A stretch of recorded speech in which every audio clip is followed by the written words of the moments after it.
Hey everybody, it's Dr. Greg Barnes in Raleigh, North Carolina, and I just wanted to thank you all for tuning in. This video is going to cover iron deficiency, or also known as anemia. And really, iron deficiency, according to the World Health Organization, is a huge problem.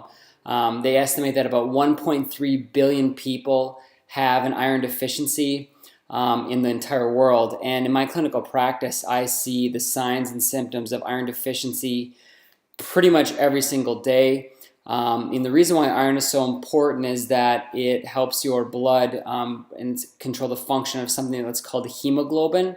And what that does is that it helps to transport oxygen throughout your entire body. So if you are lacking in iron inside of your body, you will actually have a problem with your hemoglobin, and therefore a problem with your oxygenation into every single cell and tissue inside of your body. Now, some of the warning signs that you have anemia are, and really the number one is exhaustion or fatigue.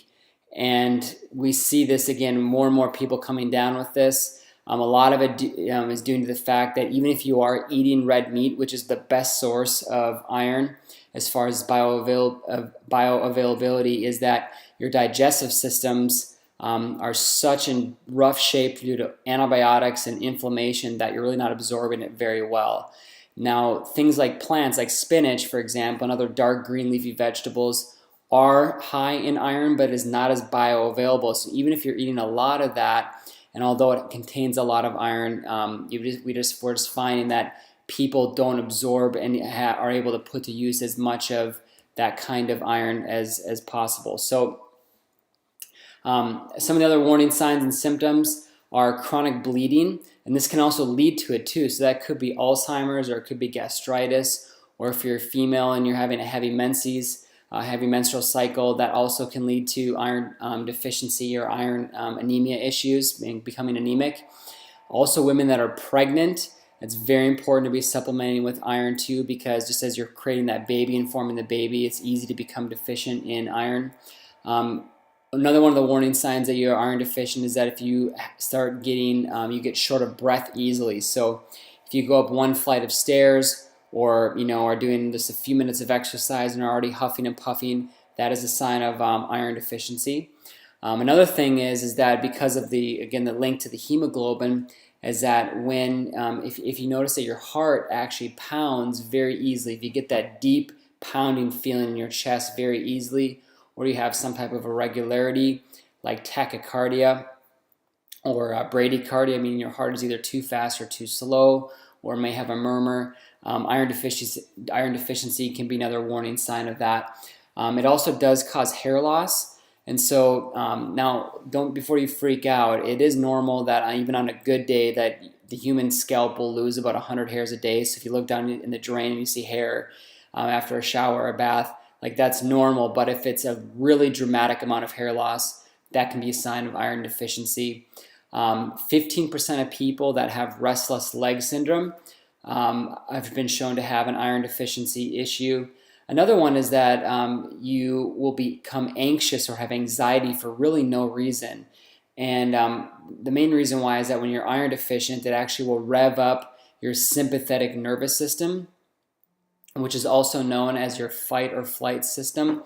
And that means like if you see a tiger or you see somebody that's kind of come after you trying to attack you, immediately your body undergoes physiological changes, like heart starts beating, blood flows to the muscles, so you can kind of run away quickly. But if you're experiencing that at unexplained times, again, that can be a sign of an iron deficiency. Another thing, and this is going to sound kind of weird, but there's also a condition called pica or pica. And what that means is that if you are severely iron deficient, you will actually crave things like dirt or clay, or more commonly ice.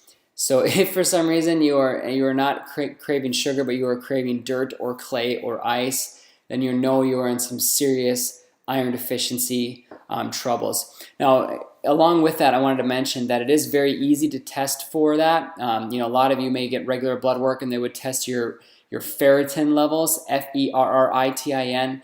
Ferritin levels is a sign of irons in your blood.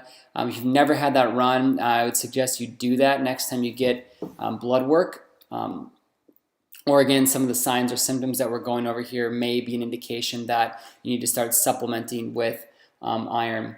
Another one is that you would start having an underactive thyroid. So it's directly related to your thyroid function. So as your iron levels drop, so do your thyroid levels and all the signs and symptoms that go along with that, like again, energy, metabolism, and hair loss. And another one is that another common one is that you get a sore, inflamed, and surprisingly smooth consistency of your tongue.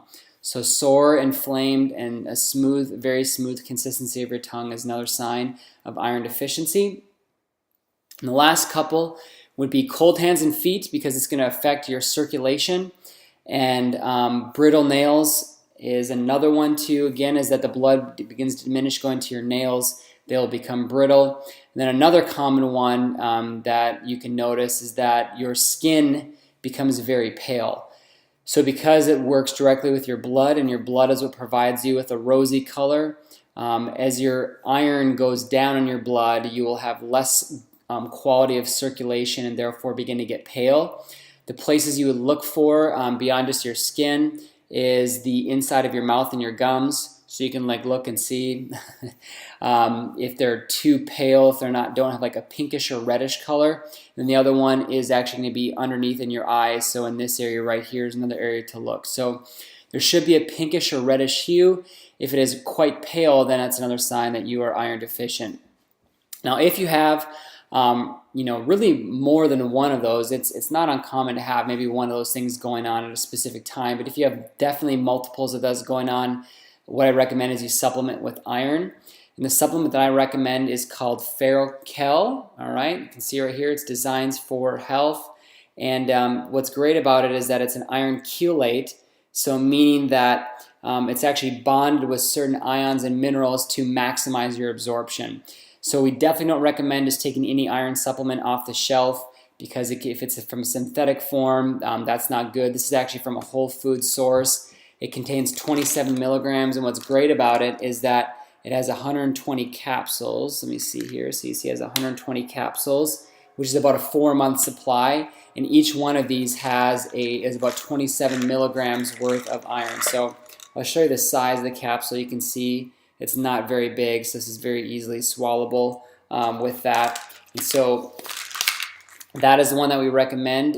We recommend starting with 1 to 2 capsules a day, depending upon the severity of the symptoms that you'd be having based on what I showed. And this sells for $18 inside the office. It's super cheap, so we're talking about no more than $4 or $5 a month to get your iron levels back to where they need to be. If you have any questions, you can email me at info@drgregbarnes.com. Go ahead and subscribe to our YouTube channel, Greenway Chiropractic, to get notifications of when we put new uploads of emails. Also, I want to make sure that because it's spring here right now, that if you haven't watched our How to Reverse Allergies Naturally on our channel, you should go ahead and do that right now. It talks about strategies to help you get through which can be the worst time of year for people. So thanks for listening. Hope everybody has a great day. Bye-bye.